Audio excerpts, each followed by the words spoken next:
to go. Welcome, everybody. Thank you for joining us. My name is Ali Velshi. I am a correspondent with NBC News and an anchor with MSNBC. My area of interest is economics, and it is my pleasure to be back here at the World Bank again today. To those of you here in the room and to those of you who are watching us on our live stream, thank you for being with us today for a remarkably important discussion on maximizing finance in development. It's been an area that the World Bank has been particularly focused on in terms of fine-tuning and optimizing the ways in which we can use the capital that exists in the world, in many cases private capital, to fix many of the things we have to fix, become more productive, become more efficient, narrow the gap between inequality and wealth in the world, and in doing so enhance prosperity. So it is my pleasure to be joined by a panel of esteemed guests who all have different specialties in these particular areas. And I want to introduce my guests to you very briefly. You, of course, know who they are, but next to me is President Paul Kagame of Rwanda. And we've had the opportunity, Mr. President, to speak over the years about the work that you are doing in Rwanda to attract the necessary capital. And we want to get into some discussions with you about how you have succeeded and what needs to be done. Renu Sud Karnad is the Managing Director of the Housing Development Finance Corporation of India. Adrian Orr is the CEO of the New Zealand Super Fund and the Chairman of the International Forum of Sovereign Wealth Funds. And Bill Winters is the Group CEO of Standard Chartered. They all bring unique expertise to the area, and we're going to engage in a great conversation with them, including some of your questions.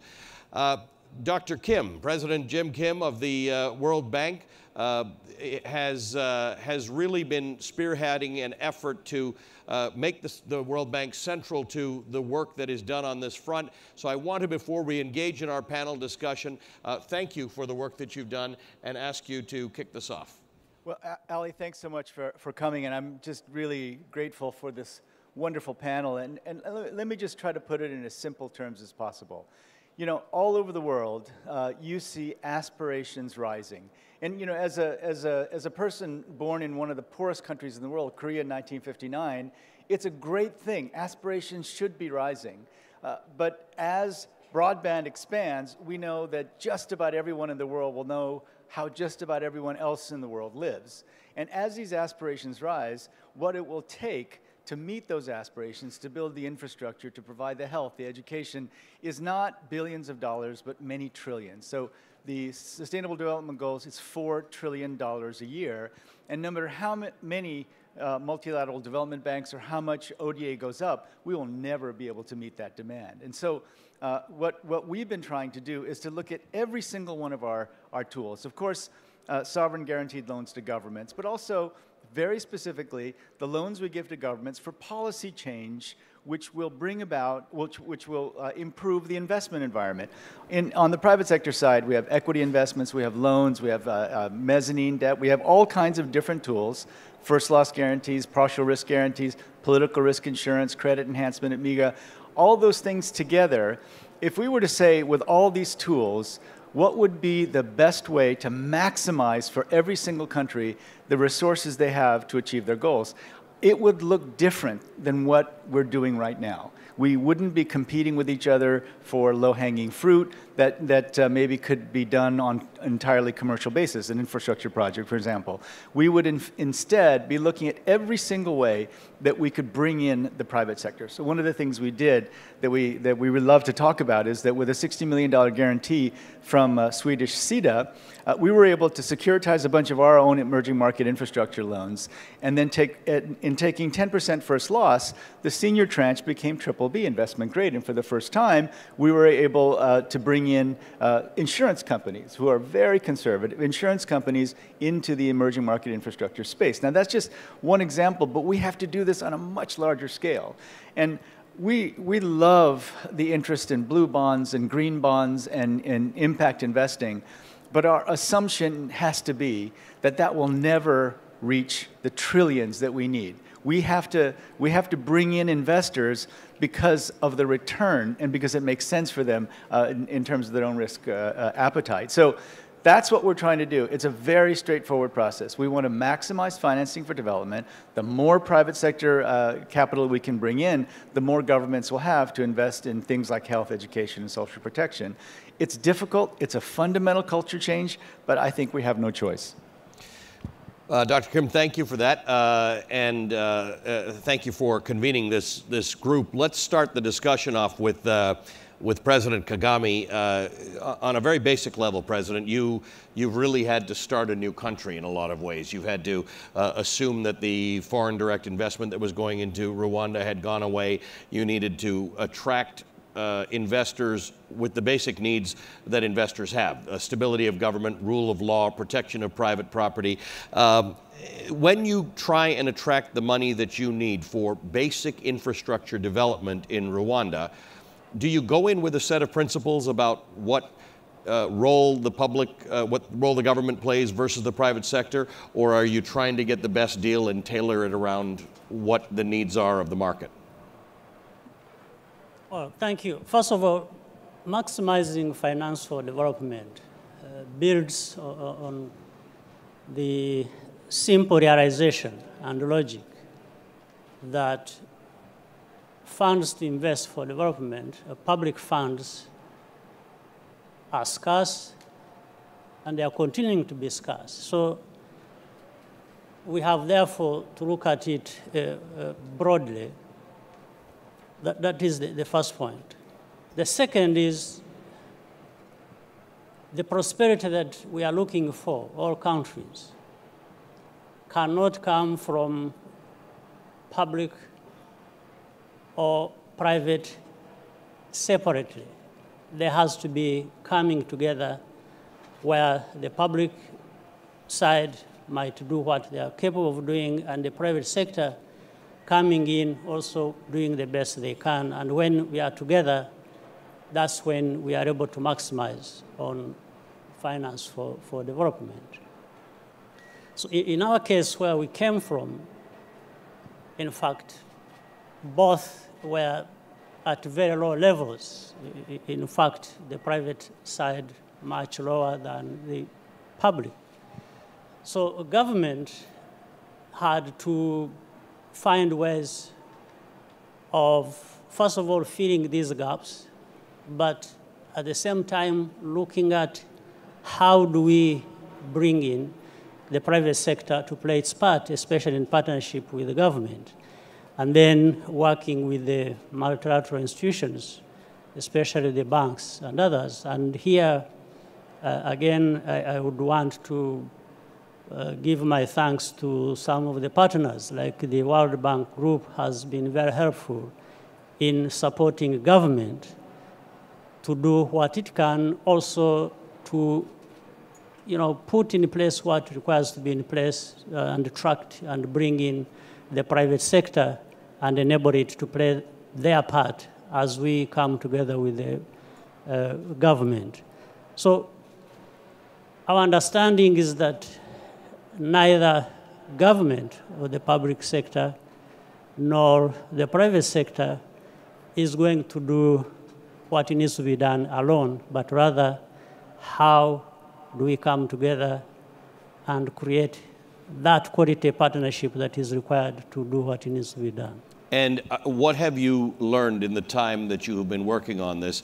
15, 16 years now you've been working at it. What have you learned that has worked for you and hasn't worked for you? Yes. In fact, other lessons that we have drawn from all this is that even markets on their own, left on their own, they won't solve our problems. So that is one lesson. In fact, we can do things in partnership, and government doing as much as we can to actually create this market or deal with some of the failures that are present in the marketplace. So the lessons we have, many things have worked. Partnership has worked. And with government doing what it needs to do in the area of governance and to allow the private sector to play its part with predictability. Especially, we have to put in a number of things. One is the regulatory framework has had to be created so that there is predictability in the process. And in doing business, for example, we have benefited from, again, the support of the World Bank, where it has enabled us to create an environment where it is easier to do business in our country. So there are a number of these regulatory issues that have to be tackled so that government can do the best it has to do, and the private sector will do what it can do. And when we come together, in most cases, progress has been made. Thank you, Mr. President. Reno Karnad, I want to ask you, the Housing Development Finance Corporation in India has been around since 1970. It is the largest private sector player in housing finance in India, but there are about, I think there are more than 75 private institutions working alongside with government institutions in order to meet capacity in India. As the President said, regulatory framework and, in India's case, legal framework have both been impediments in the past to attracting things as basic as housing investment. Tell me how you've worked through this. Oh, well, you know, Ali, and this is for you, Bill, when the British left India, they left good governance for us, maybe, good, you know, how the government runs. They left us the railroads, but for some reason, they didn't leave the building societies. And so in 1977, we decided that we'd get our own, and HDFC was set up with no government shareholding at all. IFC were the ones who actually put their faith in us and gave us $4 million line and invested 5% of our then tiny equity, which would be about $500,000 today. If you look at the market cap of HDFC today, we'd be close to $40 billion. So that is where we have reached over time. But to step back, it was a leap of faith, Ali. Literally a leap of faith by us, that the middle class is not going to default if they've taken a home, if they've taken a loan for a home. We had no foreclosure laws. We had no credit rating. We had no access to long-term funding, but we started. And we started with a firm belief that if we lent sensibly, if we did not do stupid things to grow, if we made sure that the basic principles of lending were adhered to, we can't go wrong. And I think we've proved that. So for the first 15 years, since 1977, we had no competition. We had zero competition. But over that time, we were able to set up a reputation of being an entity which dealt fairly, with integrity, with honesty. And that really led to these 70-odd companies that you're talking about to come in. Another interesting fact, Ali, is we actually wrote the mandate for our own regulator. We had no regulator. We helped set up our own regulator. So since then, things have completely changed. Housing in Mr. Modi's government right now is the buzzword. Affordable housing and the amount that the government is now doing for affordable housing for the last 1.5 years is incredible. But before that, for the last, we complete 40 years actually on 17th of October. And so the 38 years that we spent were literally trying to fund Indians, middle-income Indians, low-income Indians to own homes. Till now, we've funded about 6 million homes we've funded, and it's still a long way to go. India's housing shortage is something like 18 to 20 million, and in 40 years, we've just done 6 million. So I think regulations over time. So we helped bring in the foreclosure laws, also in terms of getting long-term funding. Pension funds were not allowed to invest in entities like us. So after working on the government for nearly 25 years, pension funds can now give us money because housing needs long-term money. Right. And short-term money doesn't really help. So I think we were the pioneers, and I think we played a very sensible role. And thank you for that. In a few minutes, we're going to talk to Bill about short-term money and long-term money and the roles that banks have. But I want to ask Adrian, first of all, because he's the CEO of New Zealand's Super Fund and the chairman of the International Forum on Sovereign Wealth Funds, one of the issues that the World Bank and all of these groups and clients struggle with is how to get the type of money that your sovereign wealth funds have, and what are the risks that, about which you are most concerned? Are there particular risks? Is it the underlying economic situation in a country? Is it the governance infrastructure? Is it as simple as not having enough information about a country or a project? Yes, yes, yes, and yes. Yeah, I agree. All of the above. And seriously, there is a wall of capital, a supply of capital, wanting to get invested into long-term infrastructure investments. Frontier markets, emerging markets are a fantastic source or opportunity for large long-term investors because of the underlying economics, the demographics. It's a very youthful population. You're seeing urbanisation, you're seeing rising middle income, and you're seeing climate change challenges. So, it is a very opportunistic place for long-term capital to come. Likewise, on the demand side, there is a real need for that infrastructure investment, but the two can't meet at the moment. The two can't meet in scale, which is a terrible situation. And I applaud the World Bank and the leadership they're taking for acting more as a clearinghouse for these types of opportunities. Invest for Climate is a good example, as well as the work IFC are doing to create more of a list of scalable opportunities, and also to act and be involved globally around trying to stabilise regulatory situations, improve property right certainty, and to really standardise the investment procurement framework. Because at the moment, we cannot move global capital, large capital, into small, very heterogeneous projects. It's just too hard.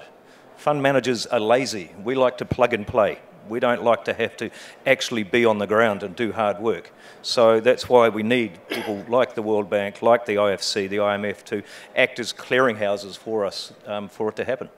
And what I want to ask you a little later on is whether you're getting the information you need, what more you get, what more you need from that clearinghouse in order to combine this wall of money with the $4 trillion a year that Dr. Kim says we need. Bill, banks often struggle with this, right? The length of time the capital is needed, the various issues that Adrian just outlined. Standard Chartered has probably done more in the developing world than most commercial banks.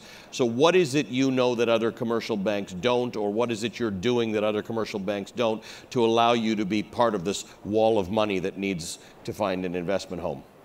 I think a lot of the issues that relate back to your question have been hit on by each of the previous speakers, so I'll try not to repeat, but I don't think we know anything more than anyone else knows, any other bank. I think we made some choices along the way, and we continue to make those choices. We were born in Africa and the Middle East and Asia. That's where we operate today substantially, and the needs are fundamentally around infrastructure and long-term development. That's the best thing for our markets is to create the facility for underlying businesses to grow. And we decided repeatedly through 150 years that this is what we will focus on. And in terms of the challenges, there are many. I think we understand what we can do, and we understand what we're allowed to do. And those are actually two different things. So we have a risk capacity, which we've developed through the years. It helps to be local, to be fundamentally local. So we have retail and small business operations in most of the markets that we deal in the emerging markets, and as well as having a full-scale international offering. But we also know that regulation, as it's evolved, and our own shareholder expectations, as they've evolved, rating agency expectations, effectively preclude us from some of the things that banks did historically. Banks are not natural holders of long-term, illiquid, unrated credit risk. We are natural holders of short-dated facilitation capital. So the partnership that we need to bring to the table for a particular project that we think is financeable, relating to a partnership with the international agencies, with local banks, with private sector capital. I think of sovereign wealth funds as private sector because they have fundamentally a commercial orientation, even if they're investing on behalf of citizens. each of us has our own niche, each of us has our own capabilities, and we need to marry those things together. So the real expertise that I think a bank like Standard Chartered has developed is how to bring those things together and provide, in many cases, that catalyzing bit of capital or that bridging bit of capital that allows an otherwise financeable project to be financed. Is your fundamental view of risk at Standard Chartered different from your peers, or I know you say you're bound by the things you're bound by, but do you see it differently? I would note empirically, just by observation, most international banks have evacuated on-the-ground projects in Africa, and we've doubled down. So that would suggest that we're seeing something different. Honestly, though, Ali, I think it reflects more a choice that we've made than what we see or don't see. Right.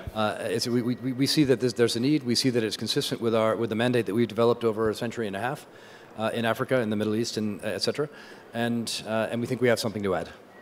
Dr. Kim, you are the president of the World Bank, with all the good and bad that entails, and to some people that makes you the man. But you come from the development community. You come from a place where your motivations have been that if you succeed on the human development front, everything else naturally follows. I think it's useful to get back to first principles here, because there are some people who say, all right, we got $4 trillion a year in needs. We're going to work toward getting that. But if we don't, it's okay. We'll get some of it next year and the year after. What's the imperative here? Why does this actually have to succeed? Great question, Ali. You know, in fact, I don't think it will be okay to not meet that need, because, you know, if you look at the Arab Spring, what happened? It was things like in Tunisia, the highest rate of unemployment was among college-educated young people. Right? Talk about a nidus for unhappiness, a nidus for maybe even extremism over time. And so this is happening everywhere. You have children who may have been malnourished as kids, getting poor education, but my goodness, when they become 18, 19, 21, they're going to get a smartphone. They're going to be able to tweet. They're going to be able to see how everyone else lives, and they're going to be able to express their unhappiness. And so, we've always talked about, human solidarity is important, health and education is important, but now I think it's not just important, it's urgent. So the focus on maximizing finance for development is because all the things that we've committed to for the SDGs, all of them are important. We need to build infrastructure. We need to provide energy. We need to work on the effects of climate change, reduce our carbon footprint. But just this week, we've launched something called the Human Capital Initiative. And again, it's a matter of aligning incentives in the right way, right? And so, President Kagame, quite apart from the economic benefits of investing in people, has been committed to it at a level that just really, I think, unmatched in the developing world. But for the most part, presidents and ministers of finance respond to incentives, respond to pressures. And there has been a lot of pressure to invest in health and education, but now what we're learning is that the improving human capital, improving health outcomes, not expenditures, outcomes, educational outcomes, may be more highly correlated, strongly correlated to growth than just about anything else. So what we have to do is maximizing finance is literally the only chance we have to provide enough resources to invest in infrastructure, energy, transport, ICT, and then at the same time, make sure that everyone in the developing world is ready to compete in the digital economy of the future. We ignore this at our great peril. So I'm not doing this because it's cool. It is cool, believe me. I mean, as a person who didn't grow up studying finance, this is some of the coolest stuff I've ever looked at. And I refer to it very simply as using the tools that rich people use every day to make themselves richer on behalf of the poorest. Guarantees, partial risk guarantees, first loss debt instruments. This stuff is cool and very powerful if you use it on behalf of the poor. But it can't be haphazard, right? So, for example, there's so much interest in supporting climate change activities. There's so many projects out there, but there's no platform for the investors, for the multilateral development banks, for the countries to come together and spend the time they need to take the ingredients and bake a cake. right? And so that's what we're trying to do. But it's just, I just want to say the urgency is just huge. We are looking at so many countries that are pre-fragility, pre-conflict, pre-violence, because of our inability to provide opportunity for the young people who are entering the job market. I would want to reinforce that. I am very optimistic, though. This capital wants to invest. And there are what's the saying? I said it's simple, not easy. The simple part is just that we need to communicate better. You asked what would we need to see as global investors? A pipeline of large-scale opportunities, one where we are invited to be part of those opportunities, so there's a risk sharing and an invitation, as the President talked about, to be involved. Partnerships, both on the ground with other sovereign wealth funds or local investors and other global investors. The partnerships are critical so that we can risk share as well. And that's getting to know each other. And then the standardisation. I know it sounds dull, but the ability to plug and play, the ability just to get that capital allocated. And I'd say the single biggest urgency, if you look for the imperative, is climate change at the moment, and the fact that economics is not divorced from the environment, it's not divorced from society, it's not divorced from the governance issues. This responsible investing wave is now real, and if investors aren't thinking in that space, then they are not doing their fiduciary duty. They are not investing appropriately, they're not taking on the risks that they need to take on for the reward that's there. But can I just say, here's the great risk, right? So people get very excited. The green bond market has exploded. But I have to tell you, frankly, we haven't seen a huge impact in either mitigation or adaptation in the poor countries, or even in the countries that are emitting the most, in low and middle income countries emitting the most. So people get very excited about these new ideas, green bonds, blue bonds, and I do too. But I tell you, at the end of the day, what Adrian's been saying is, you've got to do the project preparation. You've got to put the actual projects on the table. You've got to find out ways of de-risking investments. You've got to do the policy change. Those things that may be dull as dishwater is exactly what's going to determine whether this progresses, because these fads will burn out, will go away. And people, and if other parts of the economy start to grow, they'll move away from emerging market infrastructure like that. So our window is narrow, and we, as a sort of multilateral development bank community especially, have to move quickly.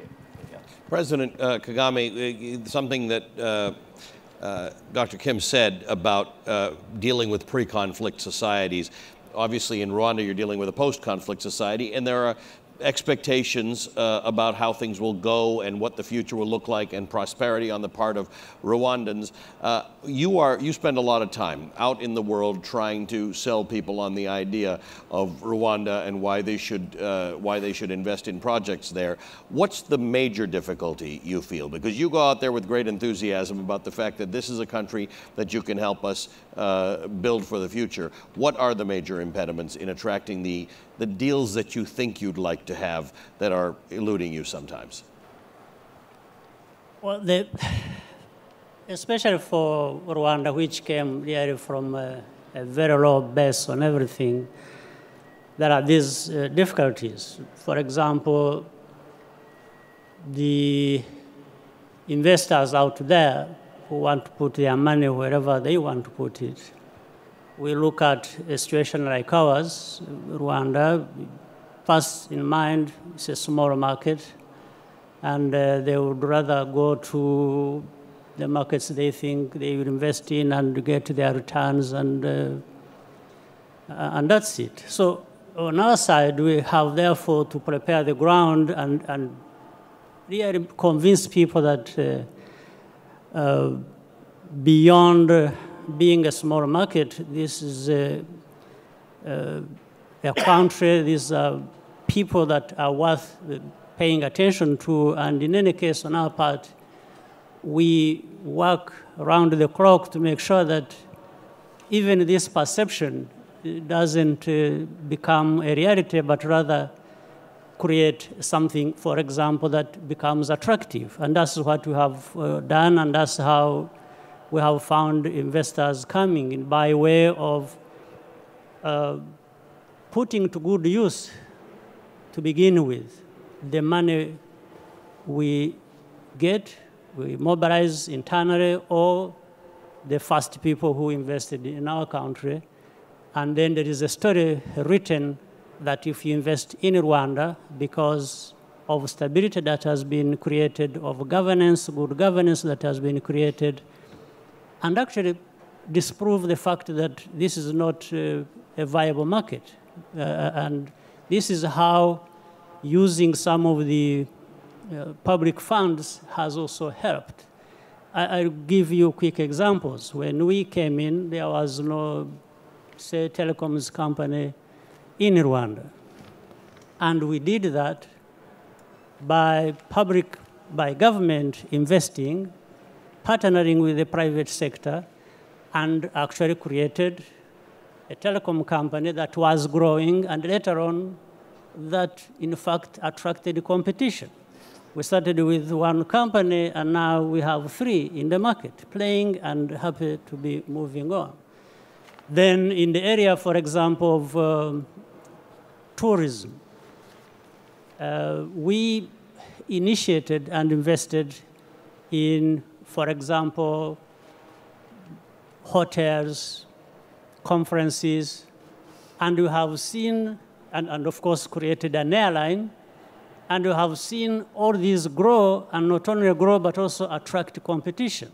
And what started initially as not a viable market actually became a market in which many players have come to invest and played out. So there are these difficulties to begin with. We have to start from there. The other thing I should not forget to talk about, we have to deal with humanitarian situations, like, for example, in the case of Rwanda, where we started from. And globally, you find these needs requires a lot of resources. But when people concentrate on investing in dealing with the humanitarian situations, I wanted to remind people that for me, for the humanitarian situations to be going on, and for us to be paying attention to that and wanting and doing the right thing of actually putting a lot of money there, also means the humanitarian situations are arising out of the fact that maybe some investments were not done in the first place to prevent that. So I think the main thing is to understand where we are coming from, or how one situation leads to another, or how different groups can work together to actually, as the president of the World Bank said, coming together is going to be the way forward. Coming together of different players in the private sector, governments, different institutions that have capacities to deal with this, so that we don't confuse where we are coming from, where we are going, and the underlying causes that we have to address. So we have to address issues of investments in human capital, in infrastructure, in other areas, so that in the end, actually, we are going to find we are having to deal with fewer humanitarian situations, or even other situations like the climate change that people have to deal with. We can minimize what is giving rise to these situations. Thank you, Mr. President. So Mr. President, I would really say that housing is very important. It is I mean, very once important. you have housing for, when you're talking humanitarian, the whole social infrastructure changes. The person who owns a house, he thinks twice about doing anything not good around it. And I think that's why, any of countries like ours, yours and mine, developing countries, we really need to make sure that home ownership goes up. And a lot of the lumpen elements in the society, the other problems that we have because of poverty, sort of to a great extent get alleviated. And to that point, Renu, India's got its own development and infrastructure issues. But you have been partnering with institutions in Bangladesh, in Egypt, in Sri Lanka, and you've been having conversations with some African nations about the model you use to underscore, and I think to Dr. Kim's point about human capacity and human development, housing is central to that. You really see that as an opportunity for public institutions and private institutions to come together to really to solve one of the most basic problems out there. In fact, our partnership with IFC works very well because IFC does all the study in terms of, you know, where everything is kosher, the people we are dealing with are okay. We don't have that expertise because IFC is in most of these locations, they have offices. We bring in the expertise from a housing point of view, of how to structure the lending program. And most of the times we like to work with a local partner because we are not going to be there forever, neither is IFC going to be there forever. So make sure that you have a local partner who believes in, you know, the whole system of getting housing for the lower income and the middle income. And once that anchor local investor is in place and we've handheld them for maybe 3 to 5 years, normally we exit. I mean, that's the way we've been doing it. Work with the government. It's very important for the government to understand what are the requirements for a good mortgage, healthy mortgage system.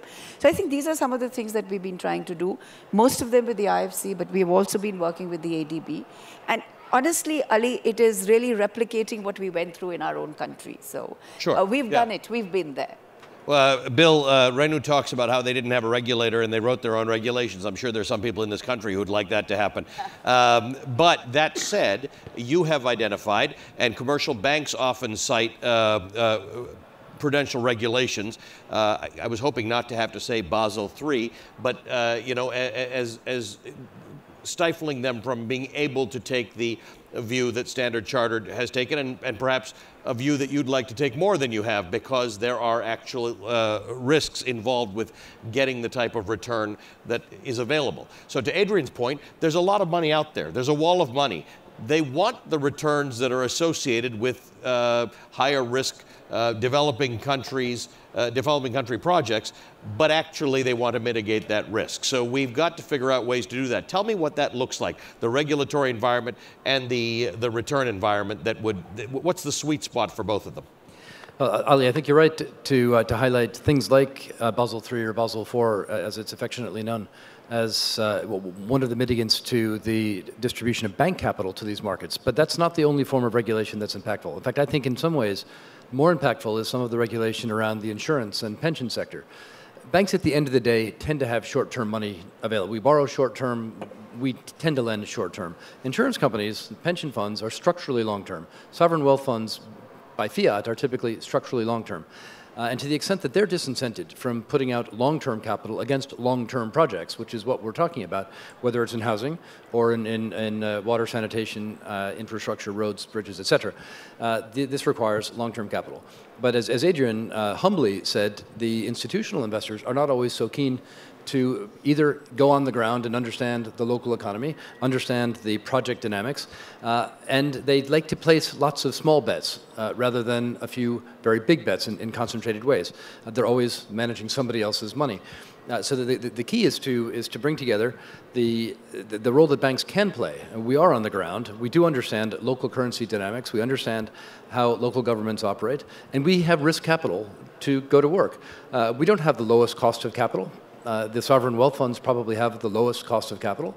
In some ways, the multilateral agencies have a low cost of capital, but it's very finite demand or very finite supply, as we know. So the key is to take this short-term risk-oriented capital that the banks can provide, together with some insight, match that with the longer-term capital that can come from other sectors. But to do that, we have to have a product, as it were, an asset that's easily understood, easily digested. That requires standardization. Ideally, that requires an understanding from rating agencies so that they can validate these structures. It almost always includes some risk sharing with people that have a competitive advantage. When the World Bank or MIGA or the IFC participate in a project, it immediately upgrades the quality of that project. And you're a big user of that. Standard Chartered it does a lot of business with the World Bank and with MIGA. We're a very big user, and for very good reason. That when MIGA or the IFC or other World Bank bodies are involved in a project, it validates to a substantial degree the underlying political motivation. This is extremely important for both reassuring us, but also reassuring the investors that want a standardized product. But that in and of itself isn't enough to, as President Kim says, bring the trillions of dollars in that need to complement the hundreds of billions that might ever come from multilateral agencies or from banks, for that matter. To get that real leveraging effect, we have to be able to standardize that product and deliver it in pieces that are appropriate for the long-term investors that the world has today, the sovereign wealth funds, the pension funds, the insurance companies, et cetera. I mean, just again, in full agreement, there's two things that need to be carved up. The first one is the risks of the projects to be sitting with the relevant investors. So all investors are different, but you can carve the risk up. The second bit, and I think a really important part from the demand side for this capital, is that investors need to be invited in a safe manner. And by I mean invited in, you are going to have to give up some of the returns that you think belong to your country if you want third-party capital to come. It is not free capital, it is being invested to maximise return over the long term, and you need partnerships and you need mutually assured embarrassment if these projects go wrong. And so that's why it is hard, you said it's dull as dishwater, but it is necessary. It is a necessary starting point, not sufficient, but a necessary starting point to be invited in. Get your fiscal plans sorted, understand which bits you want filled from third-party capital, then talk to those parties. Don't just say, hey, here is a project. That just will not work on the way through. With regard to the climate change challenge, which I keep coming back to, that is the single biggest area that is so difficult to invest in anything new. Alternative energies are venture capital. They're not even expansion capital at this point. And so, you know, long-term funds can't play venture capital. They can play expansion capital, they can play leverage, so you need to be able to aggregate these types of opportunities and work together. Although you say that it will help you to have, obviously, more standardization and the work that the World Bank and others do on this front, there are sovereign wealth funds and even some monetary authorities who are creating vehicles specifically to invest in developing country infrastructures. So some sovereign wealth funds are trying to address this themselves. That's exactly right. You know, there's a few shades of grey of what sovereign wealth funds are. Some are long-term oil revenue funds. Some are specific purpose savings funds like the one that I am in charge of. But the newest kids on the block are these sovereign development funds. They're in Ireland, Turkey, Angola, Nigeria, Botswana. There are a lot of funds that are set up to invest purely domestically, but to co-invest with other partners, whether they're sovereign wealth funds or the private sector.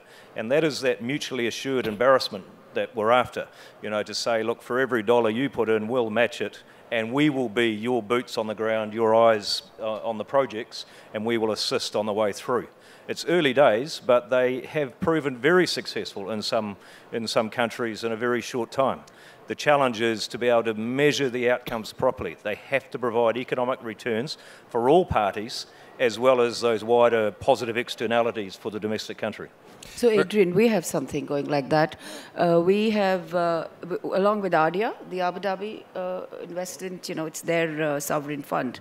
They are investing in a big way in India for affordable housing. So it's really true. I mean, if there is a good project, the money, I don't think money is a problem, very honestly. Right, sounds like it's there. There's enough right? money there. The connection of the money to the project and everything goes on in between.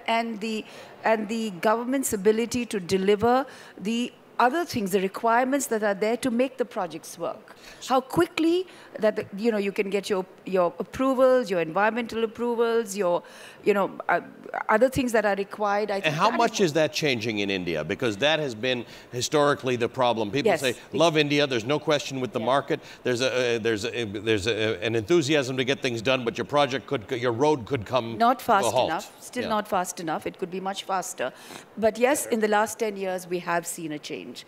But I think things can be much faster. And it is the same thing that whichever country you go into, you don't really need the government for money. You really need the government to be a facilitator, the government to make sure that things happen quickly. President Kagame, I want to ask you, I want to just take some questions. We're streaming this live, and we've got an online audience out there, and I want to involve them a little bit. I want to take some questions, so I've got a few that have come in from our online audience, and this is a very good one. How can governments, and I think they're talking about governments like yours, tap into the African diaspora, all the Africans who have gone out to the rest of the world and been very, very successful there? That could be some source of work for you. Do you think about that? Do you concentrate on that at all?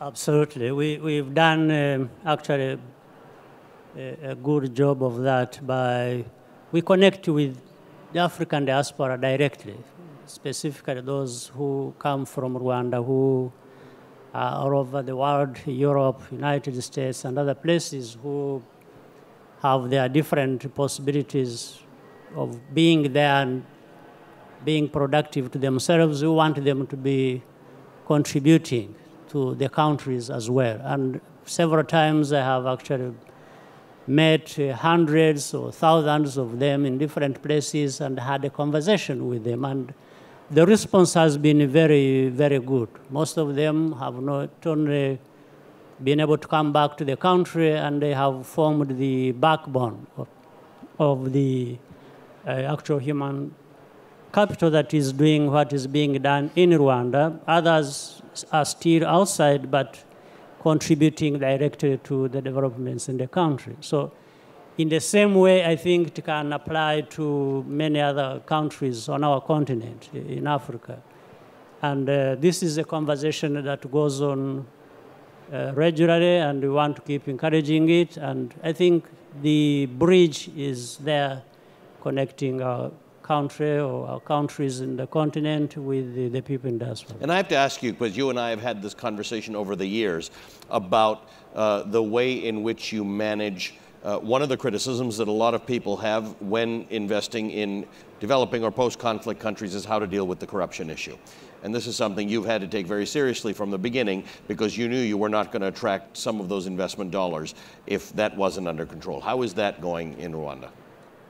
It's going very well, really on two grounds. One, that we are fully aware and experience it and see it. And we have to believe, therefore, that corruption does a lot of damage to almost everything we want to achieve in our countries for our people. That is very clear and was clear for us from the beginning. The second aspect of it that works on us very strongly, and it's something we can't ignore, for example, in Rwanda, is that Rwanda's uniqueness or specificity, if you will, a small economy, constrained in many ways. There are certain things we cannot afford to do or not to deal with. If we allow the corruption to be, the order of the day in our country, we know we don't become attractive, and we are aware that even if things remain the same, the investors or other people are trying to attract to our country may go to a bigger economy with a bigger corruption, and therefore we will always lose out. So we have to create that uniqueness for ourselves to make us attractive, so that if an investor has to make a choice, then they choose Rwanda. Absolutely, and there's no question about the harm corruption does, and for us, it was weighing upon us more heavily than any other country. Well, as you know, as a fellow African, I'm a Kenyan born of South African parents. It becomes very hard to choose another African country to go to because you get in trouble from your family. But as you know, I've chosen Rwanda to go to, and I recommend it to everyone. Welcome. You're doing very well on the tourism front, that's for sure. President Kim, here's a question online from Chris. How do we scale up private finance for AIDS, TB, and malaria? I don't know if this is a cousin of yours who wrote this because this is your area of expertise. Well, you know, one of the things, the reason we started the Human Capital Project is because I noticed, and it took me, 30 years of doing this work to understand this. It was such a great thing when President Bush and so many countries decided to scale up financing for AIDS, TB, and malaria. That was great. But the reason that it required them to scale it up, to start these funds, is because most developing countries were not spending money on treating those diseases.